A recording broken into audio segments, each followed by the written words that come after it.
நாடு சண்முக வேலாய சுவாமி ஐயா அவர்கள் நாடி ஜோதிடத்தையும் கற்று தெரிந்தவராக உண்டு. அந்த நாடி ஜோதிடத்துல நந்தி நாடின்னு சொல்லக்கூடிய ஒன்றிலே தேர்ச்சி பெற்றவராக இருந்தார்.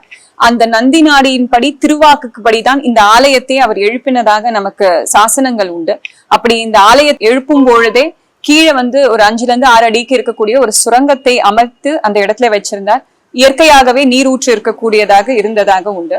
அப்படி அவர் தான் சித்தி அடைவதற்கு, அதாவது 1908ஆம் ஆண்டு தான் சித்தி அடைவதற்கு முன்னாடி 2 ஆண்டுகளுக்கு முன்னாடி தான் இறந்த பிறகு தன்னுடைய சமாதியை நந்தியம்பெருமானுக்கு மேலே இருக்கக்கூடிய நந்தியம்பெருமானுக்கு செய்யக்கூடிய அபிஷேக நீரானது தன் மேலே பட வேண்டும் என்று முன்னாடியே எழுதி நம்ம பிரெஞ்சு கவர்மெண்ட் கிட்ட இருந்து ஒரு ஒப்பனை கையெழுத்து வாங்கி வச்சிருந்தார். அதை யாருக்கும் தெரியாம வைத்திருந்தார். 1908ஆம் ஆண்டு அவர் சித்தி பெற்ற பிறகு மக்கள் எல்லாம் கேட்டு இருக்கும் பொழுது அங்க இந்த லெட்டர் ஏற்கனவே அவர் எழுதின கடிதம், அதாவது 2 ஆண்டுகளுக்கு முன்னாடி எழுதி ஒப்பனை பெற்ற அந்த கடிதம் கிட்ட உடனே முதல் சமாதி கோயிலாக புதுவையிலே நமக்கு இங்கே வந்தது அப்படின்னா ஐயாவினுடைய அந்த சமாதி தான்.